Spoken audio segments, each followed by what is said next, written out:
Subscribe करें science with VS channel को और बेल आइकन को दबाएं ताकि आपको मिलते रहें साइंस और मैथ्स के सुपर वीडियोस। हेलो स्टूडेंट्स, मेरा नाम है विश्वजीत सिंह और आप देख रहे हैं साइंस विद वीएस। तो आज जो है हम लोग एक नया चैप्टर करने वाले हैं, नया चैप्टर स्टार्ट करने वाले हैं। चैप्टर का नाम है chemical reactions and equations. Class 10 का साइंस का ये फर्स्ट चैप्टर है। ठीक है, तो स्टार्ट करते हैं। सबसे पहले केमिकल रिएक्शंस क्या होते हैं और इक्वेशंस क्या होते हैं। आज के वीडियो में हम लोग केमिकल रिएक्शंस और इक्वेशंस के बारे में जानेंगे और साथ ही में केमिकल इक्वेशंस को बैलेंस करना भी सीखेंगे। तो वीडियो में बने रहें अंत तक। ठीक है, तो स्टार्ट करते हैं। सबसे पहले केमिकल रिएक्शंस क्या होते हैं। केमिकल रिएक्शंस क्या है? ये इंटरेक्शंस है। एकदम सिंपल सा डेफिनेशन यहाँ पे मैंने लिखा है। केमिकल रिएक्शंस एक इंटरेक्शन है किसका? टू या टू से ज्यादा केमिकल्स का, दो केमिकल्स या उनसे ज्यादा केमिकल्स के बीच का एक इंटरेक्शन है क्या? Chemical reaction. और इसमें होता क्या है? तो इसमें न्यू सब्सटेंस फॉर्म होता है, एक नया सब्सटेंस फॉर्म हो जाता है और इसी को हम केमिकल रिएक्शन बोलते हैं। कुछ डिफिकल्ट नहीं है, बहुत ही सिंपल सा इसका डेफिनेशन है। और यहाँ पे अगर हम इसका एग्जाम्पल का बात करें तो एग्जाम्पल एक मैंने लिया है, बहुत ही सिंपल कॉमन लाइफ एग्जाम्पल है। ठीक है, ये आप लोग जानते होंगे, आप लोग बहुत बार इसके बारे में पढ़े होंगे कि hydrogen reacts with oxygen to form water. Hydrogen और ऑक्सीजन दो केमिकल्स हैं, दोनों के बीच में इंटरेक्शन हुआ तो क्या फॉर्म हो गया? वाटर फॉर्म हो गया। इसी को हम क्या बोलते हैं? केमिकल रिएक्शन बोलते हैं। बहुत ही इजी सा डेफिनेशन है केमिकल रिएक्शन का, कुछ भी नहीं है। अब इसके बाद केमिकल इक्वेशंस क्या होते हैं। तो केमिकल इक्वेशंस क्या है? अ वे, ठीक है, एक तरीका है या इसको कह सकते हैं a mathematical way. A mathematical way of writing chemical reactions। एक मैथमेटिकल तरीका है केमिकल रिएक्शंस को लिखने का। इसी को हम क्या बोलते हैं? केमिकल इक्वेशंस बोलते हैं। आप लोगों ने मैथ्स में इक्वेशंस पढ़े होंगे, बीच में इक्वल टू का साइन होता है ना। बीच मतलब दो अलजेब्रिक एक्सप्रेशंस के बीच में जब हम एक इक्वल टू का साइन दे देते हैं तो उसको हम मैथमेटिकल इक्वेशन बोलते हैं। कुछ ऐसा ही यहाँ पर है केमिकल इक्वेशंस में। हम लोग क्या कर रहे हैं, जो हमारे जिन सब्सटेंस से नया सब्सटेंस फॉर्म हो रहा है उसको हम किधर लिखते हैं? लेफ्ट साइड में लिखते हैं। ठीक है, हम लोगों का लेफ्ट, ये वाला लेफ्ट साइड में लिखते हैं और इनको हम रिएक्टेंट्स बोलते हैं। क्या बोलते हैं? रिएक्टेंट्स बोलते हैं। जिनसे नया सब्सटेंस फॉर्म हो रहा है, जिन केमिकल्स के बीच में इंटरेक्शन हो रहा है उनको हम रिएक्टेंट्स बोलते हैं और उनको हम लेफ्ट साइड में लिखते हैं। ठीक है, इसके बाद बीच में देखिए ये एरो, जैसे मैथमेटिक्स में इक्वेशन के बीच में इक्वल टू का साइन होता है वैसे ही यहाँ पे ये एरो हेड होता है। ठीक है, ये एरो हेड क्या बताता है? ये सेपरेट करता है रिएक्टेंट्स एंड प्रोडक्ट को। जैसे मान लीजिए कि आप मैथमेटिक्स में एक इक्वेशन लिखते हैं x + 2 = 5, तो ये इक्वल टू क्या करता है? LHS और RHS को सेपरेट करता है। बिल्कुल वैसा है यहाँ पे कि ये एरो हेड क्या कर रहा है? रिएक्टेंट्स को और प्रोडक्ट्स को सेपरेट कर रहा है। ठीक है, तो ये हमारा राइट साइड में हम लोग क्या लिखते हैं? प्रोडक्ट लिखते हैं। प्रोडक्ट यानी कि जो नया सब्सटेंस वहां फॉर्म हुआ। हम लोगों ने केमिकल रिएक्शन में क्या बात किया कि नया सब्सटेंस फॉर्म होता है, तो जो नया सब्सटेंस फॉर्म होता है उसी को हम प्रोडक्ट बोलते हैं और वो राइट हैंड साइड में उसको हम लोग लिखते हैं। इसके बाद रिएक्टेंट्स को सेपरेट करने के लिए दो रिएक्टेंट्स हैं यहाँ पर, एक हाइड्रोजन है दूसरा ऑक्सीजन है। उनको सेपरेट करने के लिए हम लोग क्या करते हैं? प्लस साइन का यूज करते हैं, बीच में प्लस साइन होता है। ठीक है, वैसे ही अगर प्रोडक्ट भी दो, ऐसा जरूरी थोड़ी कि एक ही प्रोडक्ट होगा, हो सकता है 2, 3, 4 प्रोडक्ट्स हों, तो 2, 3 प्रोडक्ट्स होंगे तो क्या होगा? फिर हम प्लस देके ही दूसरा प्रोडक्ट वहां पे लिख सकते हैं। ठीक है, इसके बाद ये जो एरो हेड है इसका एक और काम होता है, ये डायरेक्शन ऑफ केमिकल रिएक्शन बताता है। क्या बताता है? Direction of chemical reaction. ये मतलब जिस तरफ इसका एरो है उस तरफ प्रोडक्ट होगा, ठीक है, और उसके ऑपोजिट साइड रिएक्टेंट होगा। तो एरो एक ऐसा भी आपको देखने को मिलेगा। ठीक है, इस टाइप का भी एरो आपको देखने मिल सकता है केमिस्ट्री में। तो उस एरो का क्या मीनिंग होता है? तो इसका मीनिंग ये है कि reactants and products are interchangeable. मतलब जो रिएक्टेंट से प्रोडक्ट बना उन प्रोडक्ट से दोबारा हम रिएक्टेंट्स भी ऑब्टेन कर सकते हैं।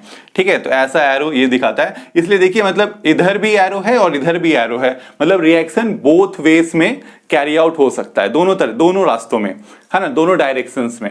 तो वही बता रहा है ये एरो हेड, क्या बता रहा है हमको? डायरेक्शन ऑफ केमिकल रिएक्शन बताता है।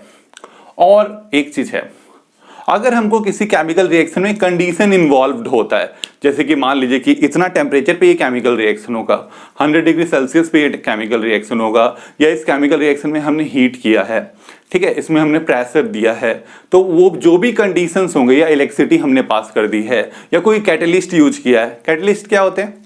कैटलिस्ट ऐसे सब्सटेंस होते हैं जो किसी केमिकल रिएक्शन को फास्ट कर देते हैं।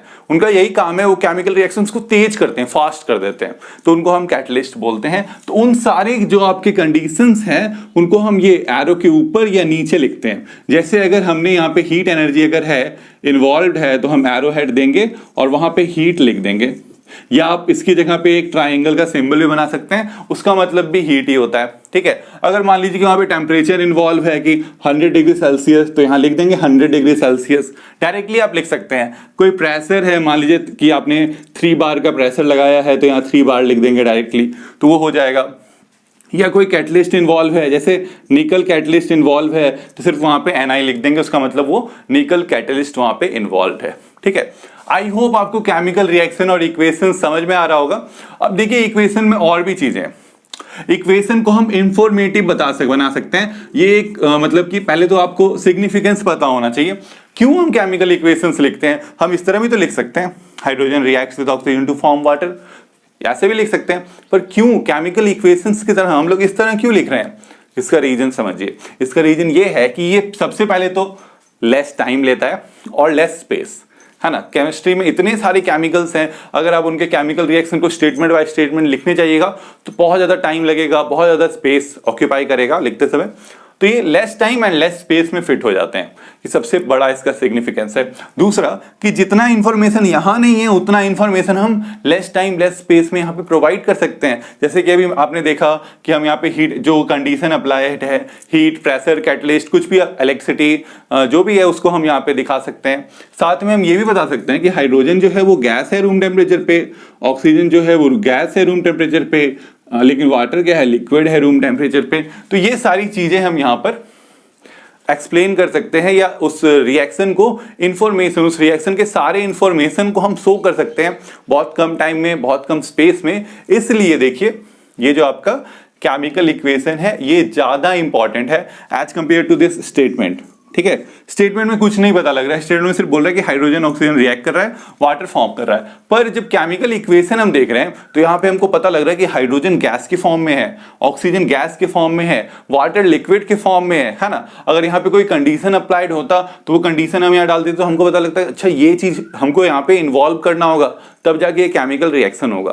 तो यही रीजन है कि chemical equations are more significant than these line equations या स्टेटमेंट इक्वेशंस। स्टेटमेंट इक्वेशंस से ज्यादा सिग्निफिकेंट है हमारे केमिकल इक्वेशंस। आई होप आपको केमिकल रिएक्शन और इक्वेशन समझ में आ गया होगा। अब हम लोग यहाँ पे करेंगे क्या, इक्वेशंस को बैलेंस, ठीक है। बैलेंस करना है केमिकल इक्वेशंस को। तो सबसे पहले यहाँ पे देखिए बैलेंसिंग एन इक्वेशन या बैलेंसिंग अ केमिकल इक्वेशन, इसका मतलब क्या होता है ना, इसका मीनिंग जानना जरूरी है।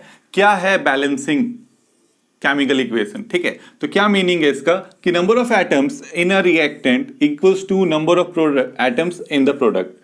किसी भी एक मॉलिक्यूल में या किसी भी एक एलिमेंट का, किसी भी एक कंपाउंड का नंबर ऑफ एटम्स जो है, जो रिएक्टेंट्स में, जितना रिएक्टेंट्स में एटम्स है उतना ही आपको प्रोडक्ट्स में करना होता है, और इसी को हम क्या बोलते हैं, बैलेंसिंग केमिकल इक्वेशन, ठीक है। केमिकल इक्वेशंस को बैलेंस करना यही है।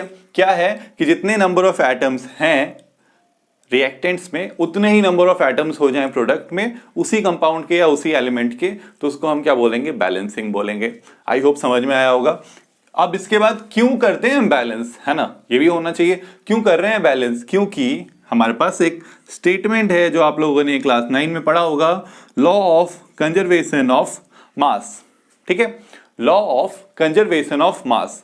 Law of conservation of mass क्या कहता है कि mass of reactants during a chemical reaction या in a chemical reaction the mass of reactants is equals to the mass of product, या दूसरे तरह से इसको बोल सकते हैं कि mass can neither be created nor be destroyed। ये आप लोगों ने क्लास 9 में पढ़ा होगा।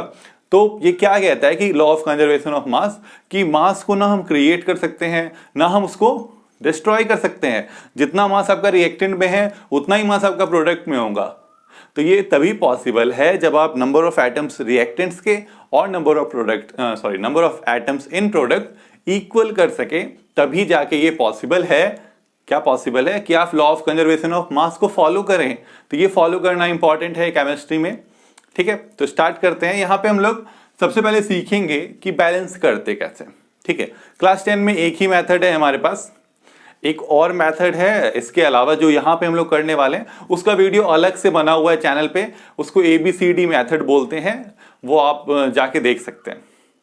ठीक है, या एल्जेब्रिक मेथड भी उसको बोला जाता है, वो आपको चैनल पे मिल जाएगा उसका वीडियो। फिलहाल हम लोग यहाँ पे दूसरा मेथड करने वाले हैं। इस मेथड को कहते हैं हिट एंड ट्रायल मेथड, जो आपके सिलेबस का है। 10th के सिलेबस में हिट एंड ट्रायल मेथड है। यहाँ पे क्या होता है हिट एंड ट्रायल मेथड, नाम से आपको समझ में आ रहा होगा। हमको क्या करना होता है, एक नंबर हमारे ब्रेन में हिट होता है, उस नंबर को हम ट्राई करके देखते हैं इक्वेशन में। हाँ चल, ये नंबर डाले, क्या ये बैलेंस हो गया? यही करते हैं हम लोग हिट एंड ट्रायल मेथड में, बार बार ये प्रोसेस रिपीट करते हैं। ठीक है, लेकिन इसको इजी करने के लिए आप एक क्या कहते हैं, कुछ स्टेप्स को फॉलो कर सकते हैं। वो स्टेप्स क्या होंगे कि जब आप बैलेंस करना शुरू करें तो सबसे पहले आप मेटल को बैलेंस करें। ठीक है, सबसे पहले हम किसको बैलेंस करेंगे? मेटल को बैलेंस करेंगे। अगर आप सबसे पहले मेटल को बैलेंस करते हैं तो बहुत आसान हो जाएगा बैलेंसिंग। ठीक है, सबसे पहले मेटल को बैलेंस कीजिए, उसके बाद नॉन मेटल को बैलेंस कीजिए, उसके बाद हाइड्रोजन को बैलेंस कीजिए, फिर ऑक्सीजन को बैलेंस कीजिए। इस स्टेप वाइज मेथड से अगर आप करते हैं बैलेंस, तो बहुत ही आसानी से आप किसी भी इक्वेशन को बैलेंस कर लीजिएगा। क्या बोल रहे हैं? पहले मेटल, फिर नॉन मेटल, फिर हाइड्रोजन, फिर oxygen. Metal, non metal, hydrogen, oxygen. ठीक है, आई होप समझ में आ रहा होगा। तो यहाँ पे करना क्या है, हाइड्रोजन और ऑक्सीजन को हमने अलग इसलिए रखा है क्योंकि बहुत सारे रिएक्शंस में, मोस्टली ज्यादातर रिएक्शंस में आपको ना हाइड्रोजन या ऑक्सीजन मिल जाता है, तो उसको थोड़ा सा अलग सेपरेटली हम लोग इसको बैलेंस करते हैं। ठीक है, तो सबसे पहले जो है यही रिएक्शन जो अभी हम लोग, ये तीसरी बार आपको ये रिएक्शन देखने को मिल रहा है, हाइड्रोजन ऑक्सीजन मिलकर वाटर बना रहा है। ठीक है, वाटर बहुत ज्यादा इंपॉर्टेंट है हमारे लाइफ के लिए, ऑक्सीजन भी उतना ही इंपॉर्टेंट है, तो इसलिए ठीक है, तो इस रिएक्शन के लिए एक सॉफ्ट कॉर्नर है मेरे हार्ट में, इसीलिए ये रिएक्शन बार बार रिपीट हो रहा है यहाँ पे। तो हाइड्रोजन ऑक्सीजन रिएक्ट कर रहा है, क्या फॉर्म कर रहा है? वाटर फॉर्म कर रहा है। तो इसको हमको बैलेंस करना है। बैलेंस करना है तो सबसे पहले बोलता है मेटल बैलेंस कीजिए, मेटल तो है ही नहीं। नॉन मेटल बैलेंस कीजिए, नॉन मेटल है हाइड्रोजन ऑक्सीजन, पर हमने अलग रखा हुआ है। तो पहले हमको हाइड्रोजन को बैलेंस करना है, फिर हमको ऑक्सीजन को बैलेंस करना है। चलिए हाइड्रोजन को बैलेंस करते हैं। हाइड्रोजन यहाँ पे कितना है? हाइड्रोजन यहाँ पे कितना है? 2 है। यहाँ पे कितना है? यहाँ पे भी 2 है। हाइड्रोजन तो पहले से ही बैलेंस है। इसके बाद ऑक्सीजन को अगर आप देखें, ऑक्सीजन कितना है? 2 है। यहाँ ऑक्सीजन कितना है? 1 है। ठीक है, तो आप ऐसा नहीं कि आप यहाँ पे 2 लिख सकते हैं।